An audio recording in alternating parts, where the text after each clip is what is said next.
Welcome to SUTV News for this Wednesday, April 4th, 2012. I'm Stephen Graves. Thank you for joining us tonight. Well, the time has finally arrived for SU students to vote for their new executive board members for the Student Government Association next year. Online polls opened early this morning at 8 a.m. for students to log on and cast their votes. On some positions up for contention is that of Executive Vice President. SUTV's Jesse Esposito sat down with the two candidates up for this position to get a better understanding of their position and talk about benefits they bring to the school. Today marked the opening of the 2013-2014 SGA election for executive board members. The voting will remain open until April 5th, this Friday at 7 p.m. For voters' convenience, you can vote in front of the Commons on Thursday and Friday. Students can also vote online through the SGA website. I sat down with two candidates running for Executive Vice President, Mike and Tracy. Here's what they had to say. What are some things that make you qualified for this position? Is there anything in particular, or? The leadership skills is a long list. I am dedicated to excellence. If I'm passionate about something, I will go out of my way to get to the top. I am organized and punctual. I'm always there, and this is some of the things that is very important because as Executive Vice President, you are managing hundreds of organizations, student organizations, and keep track on if they're recognized or not and if they should be recognized. I told my my competition that I want him to bring his A game because that's what I'm going to bring in this campaign. Well, I'm running for Vice President because I have been in SGA for the past 3 years since my freshman year, and I feel like it's a natural stepping stone for myself in terms of my SGA career. I was a senator my sophomore and freshman year. And then junior year, this year, I'm Vice President of Sustainability. And then I would like to further myself as Executive Vice President my senior year. Because the SGA does affect all the students because we want to hear their voices, and their voice is going to be heard by starting with elections. I'm running against another Senator, Tracy. She is also running for Executive Vice President, so it'll be an interesting week or so to see how that all turns out. We're both very excited. For SUTV News, this is Jesse Esposito. Thank you, Jesse. And voting still continues throughout the week. Tables will be set up outside of Commons on Friday for students to meet the candidates and cast their votes via a polling station. And while Salisbury University's elections are just starting, another one has just come to a close. As you may recall, SUTV has covered the local City of Salisbury elections very closely, interviewing many candidates. One of these was Jake Day, a candidate for City Council District 2. Day swept the votes which came out yesterday, beating out opponent Debbie Campbell. SUTV's Kim Newcomb got to talk to Day while campaigning to find out what he feels could have been the reason he ultimately pulled out a victory. People want to know that their neighbor and their fellow Salisburian who's running for city council to represent them on the decision-making body, the deliberative body, is A, willing to talk to them, B, willing to listen to them, and C, comfortable sharing their ideas on the front porch of their home. I think so far it's very positively influenced the campaign. I've been to every likely voter in the city of Salisbury, and by the end of this I'll have visited every registered voter in the city of Salisbury, the home of every registered voter in the city of Salisbury. And other winning candidates include Shani Shields for City Council District 1, and current Mayor Jim Ireton is comfortably re-elected over opponent Joe Albero. And for this week's Campus Connection, one school is making efforts to end campus violence and also shedding a reputation that they once had.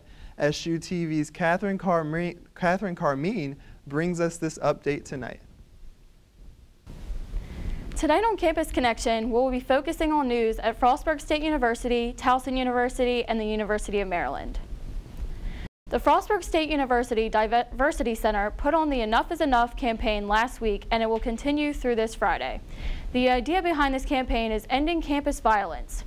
Each day, the university has had a different theme relating to ending discrimination. Similar to Salisbury University's Stop Hatin' Week, this campaign focuses on different types of discrimination and promotes harmony on campus. Last week, as the campus kicked off this event, students participated in Take the Pledge Day, where they signed a pledge to take a stand against violence, and this Thursday, Tim Wise will return to the campus of Frostburg to speak to students about racism. Many campus organizations are involved in this event. And Frostburg is well on their way to losing their long-standing reputation of being a party school after a recent study from Alcohol EDU. The online education program is aimed at enhancing students' knowledge of the effect of alcohol use. The test is given to Frostburg students when they come in their freshman year, and follow-up surveys are given at a later time. The results show a large increase in drinking once the students have begun their college career, but Frostburg scores when it comes to high-risk alcohol consumption fall below the national average. And at Towson University, Vice President of Student Affairs Deb Moriarty and Chief of Police Bernie Gerst sent an email to students on Friday about the now famous White Student Union. The message addressed the concerns of students and clarified that there is no established organization called White Student Union affiliated with the university. There was an attempt previously to form the group and get recognition on campus, but the interested students were unable to fill the university's requirements to be recognized. The university is working to make sure all students feel secure at all times on campus, and it does not encourage the recent reports that students have formed WSU crime patrols on campus. The university has made it clear that the Towson University Police Department is available at all times, and it is important that students take advantage of that rather than taking the law into their own hands. The University of Maryland threatened to cut future ties with Adidas if they don't remedy labor rights violations within 90 days. After a factory owned by Adidas shut down, workers were denied nearly a half of a year's worth of wages. Community Roots and Justice at Maryland are two student advocacy groups on campus, pushing the administration to follow through with these demands. Students in these groups said that it would reflect badly on the university if they didn't take action because they benefit from the workers' exploitation. Against these groups' wishes, the university is currently suspending approval of new designs instead of terminating their contract with Adidas. This is Katherine Carmean with this week's edition of Campus Connection. Thank you, Katherine. And music unites students as SOAP throws the very first SOAPstock event. This event, which brought all musical talents together as well as some others, was put together to set up the official announcement of the GullFest artists. But first, SUTV's Felipe Nunez visited the kickoff and brings us that story tonight.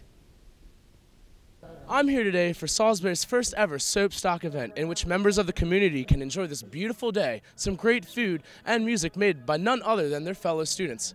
This event, put on by the Student Organization for Activities Planning, not only is meant to bring people together, but to showcase Salisbury's present and ever-growing underground music culture that over the past few years has seemed to explode. So I heard this is the first time SOAPstock's ever been here at Salisbury? Yes, I actually wanted to put on an event where student bands could have the opportunity to perform and, share their music to the Salisbury community. So I thought this was a great way to kind of put it on, and I thought it was going to be spring by this time, but yeah, I just wanted it outdoors so everyone could kind of enjoy it like a festival type feel. So the word around here, what I've been hearing is you guys are going to be telling who's going to be playing at GullFest? GullFest, yes. Oh man, so can we get any hints? No hints. You'll find out later on today, but GullFest, is the big spring concert of Salisbury. SOAP throws it on, so I'm excited this year. I hope everyone enjoys the artists. Lovely weather we're having, right? Oh yeah, it's great. Yeah. So what do you guys think about SOAPstock so far? It's great. Fantastic. Yeah. Fantastic. Now, is this something you guys would want to see again? Yeah. I wish more people would actually come out. These guys are working really hard. You guys look like you're having a great time. Amazing time. I couldn't find a seat anywhere, and I didn't want to get muddled. We're just gonna hold them. That's perfect. So, hey, what do you guys think of this event? I mean, it's Salisbury's first time ever doing SOAPstock. This event is great. It's my favorite one so far. Okay, yeah, tell me a little about Camden Lights. So it's actually me, Kevin, and Mark. The three of us, we all found each other last year, freshman year. The other two guys, they're on their way. But this is Jim. He's our brand new guitarist. And how we got started was we just found each other. We started jamming. We were influenced by, you see these lights? We around here. Do you see his lamp? The lights on Camden? Yes. Yeah, there you go. I see you guys just performed. What made you guys decide to come out to SOAPstock and play today? Well, we're both really interested in music, so we just came out to hear the other bands, and then they asked for more people to play, so we said, sure, let's grab this guitar. And So it was on the spot you guys decided to play? on the spot, we just picked 3 songs from our general set list. So Wow. Honestly, I couldn't tell I was listening to you guys. You guys sounded really good. I especially like the Everlong song. SOAPstock today has been wonderful. We had a great turnout. It was awesome seeing all these organizations just come together and really bring that sense of community, to all of us. We had a lot of great performances. There's still a lot more to come, and it's the general consensus that yes, SOAPstock is here to stay, and for all of you listening, we'll see you guys next year. And later that afternoon, the artists Calvin Harris and Lupe Fiasco were announced as the 2013 GullFest performers. GullFest is an annual concert by SOAP that features some of the biggest figures in the industry right now. Tickets are currently on sale at the info desk for $8. The concert takes place April 4th on the intramural fields, and you can be sure that SUTV will be there covering this for you. And the spring is officially in the air, and SOAP brings in the season with a spring carnival today in the Quad. Students enjoyed a wide variety of activities, and SUTV's David Cabrera visited the carnival this afternoon. So we're here today at the SOAP Spring Carnival, which had many activities such as the bungee jump, the mechanical bull, and sand art. Yeah, I'm the president of SOAP, so yeah, I helped organize this. So what did it take to get all this organized? Like, what you have to do? Well, we have a big committee, so they were a great help. They pretty much organized the whole thing. We just supplied the bungee and the mechanical bull and the food and the fun. Here to check out the spring carnival. It's a nice day. They have free cotton candy and popcorn and a mechanical bull. Actually a committee event where we give our committee members free reign to advertise for it. We have a really dedicated committee who helped us out and basically ran the event. I mean, they've been at all of the tables, so it's kind of their event. It was a good time, just jumping, doing some flips. It was pretty fun. From the Quad for SUTV News is David Cabrera. TV, you guys live on campus? It ends tonight at 7. And it's been an exciting week in sports for SU, specifically in softball and lacrosse. SUTV's sports reporter Kat Murphy tells us more. One spot to number 5 on Tuesday, but is currently 17-5 with a conference record of 6-3. Salisbury took 2 of 3 games from Frostburg State to remain 1 game behind Mary Washington in the league standing. Sophomore left-hander Dan Fine pitched his first complete game, allowing 5 hits over 7 innings, as the Gulls took 2 wins with final scores of 3-1 and 5-4. The number 9 Salisbury University softball team opened up play in the Capital Athletic Conference on Saturday with a sweep against York College. The Seagulls smashed York with a final score of 17-0 in the opener, and they concluded the series with an 11-1 victory.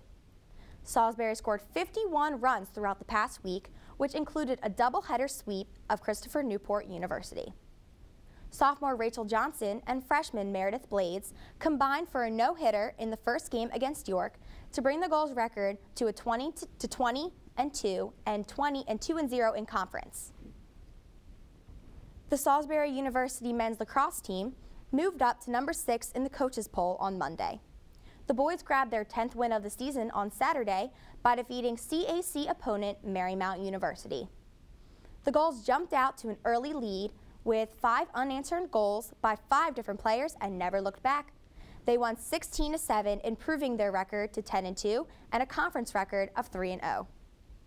And lastly, the number 2 women's lacrosse team opened up its CAC schedule with a 14-7 win over the University of Mary Washington, extending its conference streak to 88 games.